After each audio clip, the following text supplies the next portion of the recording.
ayada oo sharikadaha iyo hay'adaha dawladda intaba la tartansiiyo oo hay-adii ugu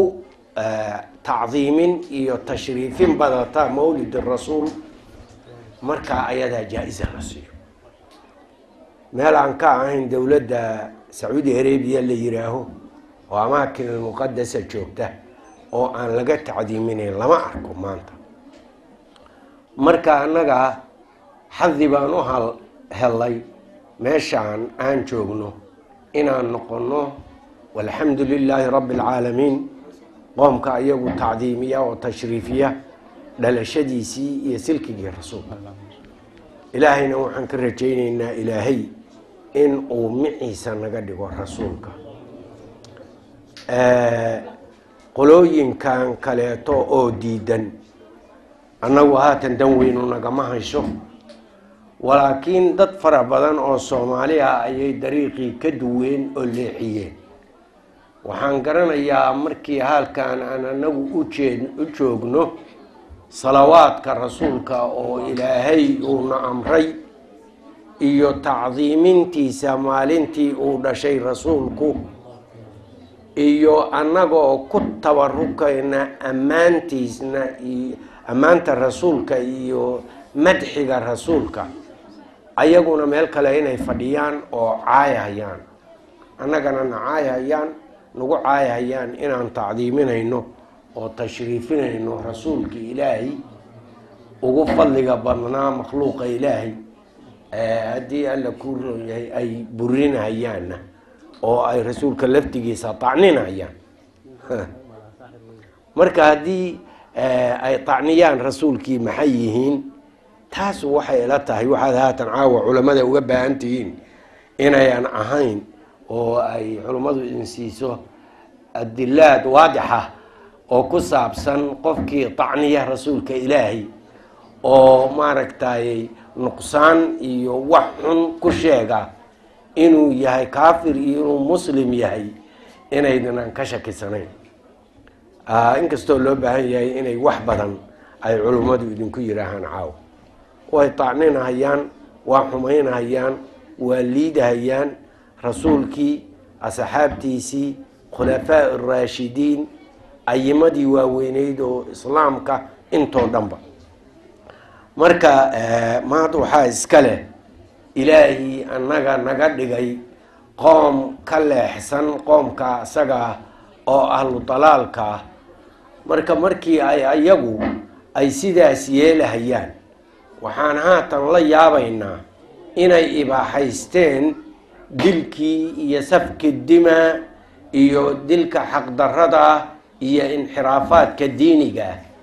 inaan la yaabna ma ahan maxaa yeelay waxay tacninayaanba waa khayru khalqillaah rasuulkii ilaahay weeye oo ilaahay wuxuu khalqay uu ugu jecel yahay uguna fadli badan ayayba tacninayaan oo maaragtay wax ka sheegayaan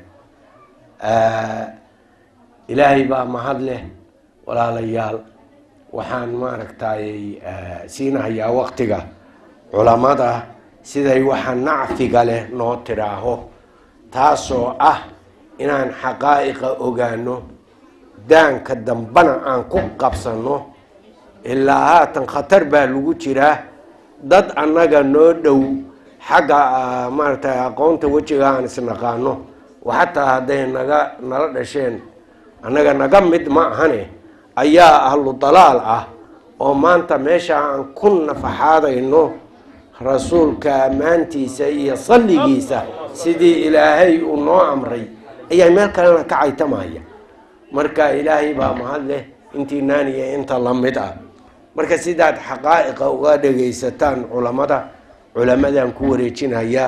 سلام الله عليكم ورحمته وبركاته. waxaan awalan marka hore mowduuca ugu horeeya siinayna sheekha shariifka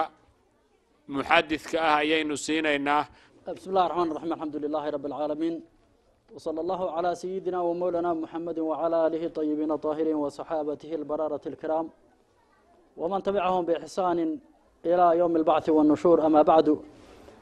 إن شاء الله تعالى مناسب به إن كهذا موضوعا وما أستاهل، لكن إن شاء الله وحنكم هذين هي إلهي سبحانه وتعالى أولا، ثانيا إخوة تفضلان إن شاء الله تعالى. وحرمنا حقائر تلخيص أما ملخصة أو كسابسا حفلة رسولنا صلوات الله عليه وسلم إن لا يسوي ماده أو سيرتي لغا شيكيو أو لغو صليو أو لا أمانة أمداح أو عنتا مناسبة جانب كيس وناكسن دين عيسى شرفت له ما بنان تهي مثل ما بنانو أيها حرمنا وحقا أدلة أنساء وسبنينو لكن كفاية ويقفك مؤمنك وحير با كافية هدو مؤمن يهي هدو قفك وسن حق رمينا هدي نبا يلي بالي هاتا كهر شو سومالي اسدقالي جرتو حياد ما غاني أيها نين معلمو خير سومالي سو غيرتبه هو معلم بانا هيدل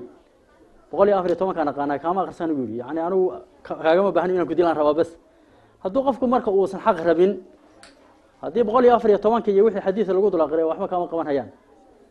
فما تغني النذر والآيات ما ماشى تال قفك قوم هدي الله دمي وحما أنفعان مركا أنت أصلا ربا مركا وحقا ملخصة إن كسا ما إنه ولا جاي أبا وحير أو كسا بسن مولد كمركي لسودكي oo kayfiyadan loo qabto ee hadda aanu qaban ay timid culimada islaamka intii sameysay waaba sameysay kuwii duray ka hor yimid maxay ahaayeen yaan rabnaa inaan ka hadalno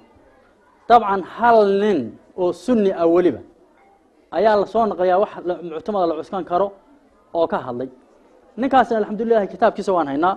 waa ninka ibn al-Hajj leeyahay kitaab madkhal leeyahay laba mujallad uu leeyahay إن بدل ما راديننا وان هنا إن شاء الله أسقونا مولد كوح وكقبوا أركي دونتا وحكاها الله أوكلية وحيابها لسكو لو قلدو طبعا صلاة أوقف عن عبادة البدن يوقف البدن هذه لقصو ويقسم يستسناده وتلاقي دمر كيف أسكت حتوكن صلاة ضاع عليه بمعصية سبدلة لكن محل الصمين صلاة دي مية لدين مسوا حال له رجع دمر كهلا كلا صار صلاة ما أنسحنا صح ولا أنا يقف وحلو بهاي هذه مولدك وحلو قلده وحلو قلده أنت هرجع إنه قتول تقتل لك صار ماشي لكن مولدك هلا صاروا ما تعلو إن شاء الله وحكى له لقيا وحير أو بنين كلمته إن كل حنو حولهن لجورع هيو أما انتظر الله بحنا يا واحد إن شاء الله إخواني نبغى حاجة مغرهين ماني دود مركب ورانا قلبت وان شاقي يا وحول المولد كسنة كيس هذا ربطه وإنا وحيلها هذينو يري بالعجل كمر لواضع فينا وإنو يري وإنا وحول فاطمي والذي فاطمين الأورنجري عبيدين الأورنجري مصر حكومة جيران مر أو أصل كود اللي دا يهود برشان ولي مجوسي باي هاين وحتى أهل البيت كلين جيرين يا واحد يجين جيرين حفلات ترى بدن أو عنك تيار باللورد أو كان لورد أو ترى بدن وحبال اسكو قلدر اسكو دبقها يا مركا أنسلهين واسقادن كده مركا وحول السنة كموليد كهذا رفتان وأنا فادمي أم عبيدين تمنك الأورنجري مجوسي ها وحكي هاي بوري أنا الشيعي وحكي هاي بوري أنا مسيحي أما كريستن بكسي هاي أنا يونان بكسي هاي بوري أنا بودين إنه كنت يدرامنا لكن أفرتوا من هو هرتا يجا مركا إنه يهاي إن كله أولا وعن أبي قتادة رضي الله تعالى عنه أن رسول الله صلى الله عليه وسلم سئل عن صوم يوم الاثنين فقال فيه ولدت وفيه أنزل علي رسولك إلهي بوحى لويدي صلوات الله عليه وسلم محادو صونتا مالنتا اسنينتا رسولك وحوك جوابي وحانو صوما ومالنتي لا يدالي مالنتا أيضان أش مرك الشكر آنكو شكرين هيو إلهي آنو مهد علين هي محوها وجود كان إكياني درت هذا يانو صوم هيا مرك